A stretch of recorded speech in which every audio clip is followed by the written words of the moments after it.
Hi, I'm Adam Davies. I drive the Mimico Hydraulink Nissan 180SX, powered by a 20B Rotary built by the Green Brothers Racing here in Tauranga. I got me into drifting years ago when before YouTube, I guess. Option was really the only thing that sort of was showcasing drifting. Got my hands on an Option DVD, I watched that, and then a few years later I stumbled across YouTube. Prior to even competing, I did actually back in the day a couple of the D2NZ practice days, so sort of tutoring, that sort of stuff. So it sort of got me into it. Yeah, so the off season, I haven't changed a whole lot with the exterior or livery of the car. We normally keep the cars the same for a couple of years, but obviously the last few seasons I've been struggling with the drivability of the 20B powered car. So gone back to a standard manifold to try and net some better response out of the car and make it just a whole lot more drivable. It was very much a challenge to drive, especially at tight tracks like Bay Park or Mount Smart. So hopefully the changes we've made on it net the results that I am looking for.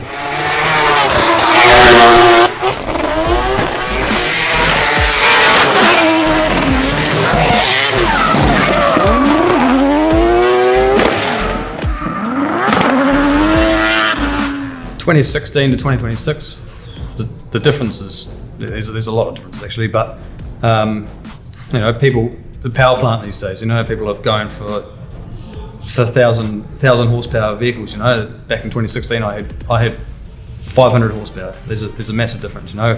Tires have changed, suspension's changed, even steering kits have changed. When I went into pro, I don't think I even had Wisefab back then.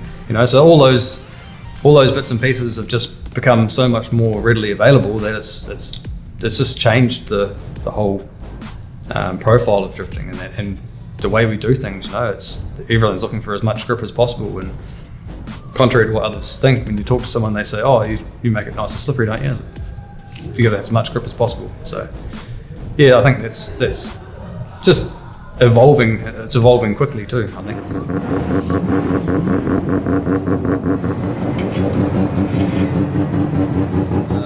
Round for me, I've been looking forward to going back to Chicago for a while. We did that one round in 2020, mainly for the fans. The fans were epic down there. They were lining the walls, of the racetrack. It was just so awesome to see. We're probably a bit spoiled up here with what we've got in the way of motorsport. So down there, I think it's probably few and far between for events for them, and especially drifting. So I think I'm looking forward to that one the most. Most people probably say Pukekohe, but for me, Chicago. The travel to the events is always good fun. Hanging out with the teams, I think we've got a good team behind us. Team spirit's always pretty high. So yeah, just hanging out with the lads and doing what we do, have fun. Obviously, we go for results, but this year's for me is going to be about consistency, getting good tandems, and just improving myself as a driver. To maintain consistency is what gets you a championship at the end of the day. For me, I don't feel as though I've been consistent enough to grab that championship. I've been close, but just getting good tandem, getting some seat time, doing other events to try and keep my bum in the seat has been key for me. The biggest thing for me is doing some other competitions, even if it's not using the same tyre we run. It's more about learning what other drivers do, learning to control your car on a different grip level or something like that. So those little events, like before last season to Drift South for one round, I wanted to do a few more of them, but the timing wasn't right. But a couple of those other events like Drift Wars and that have I think make a big difference on maintaining that consistency.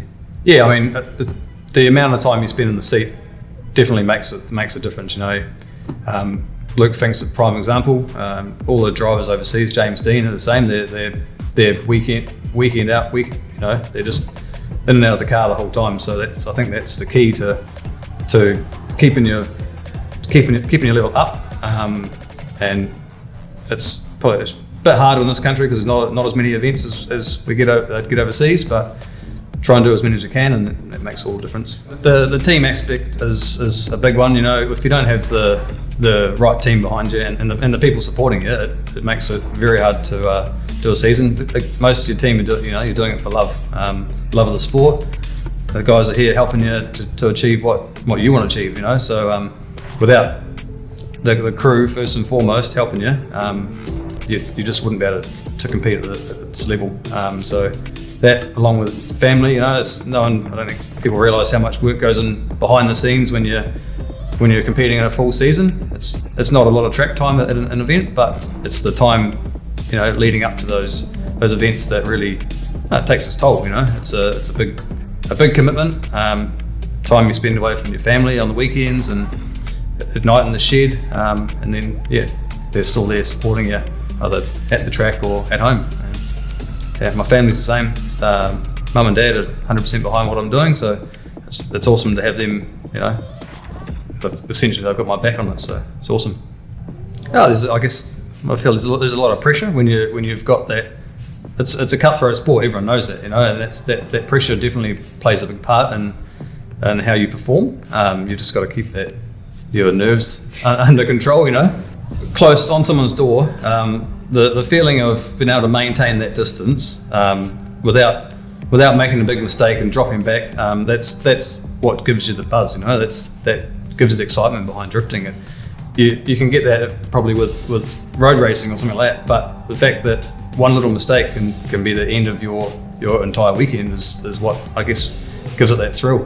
What you see on track is only 10% of what goes into the whole program, the whole championship. There's so much behind the scenes that people don't see, as I mentioned earlier. But it's not all glory. It's not all easy roads. It's those late hours in the shed. If you've got a car that is given issues or you've had some reliability issues, that's what takes its toll. And that's what people don't see. You might see a video or something on Facebook or Instagram explaining what had happened, but that's only the tip of the iceberg. People really don't understand what it takes to do this day in, day out. Look at the likes of James Dean and Luke Fingers we mentioned. Those guys are they're hustling the whole time to make things work, and that's what you got to do. I'm here to win a championship. I've been doing it this long. I've come close. 2019 I was second. No one wants to be a bridesmaid. Everyone wants to have their name on that trophy. You want your name on that trophy. That's the whole point of it. You're doing it for the fun, but the reality is you're doing it for that trophy at the end of the season.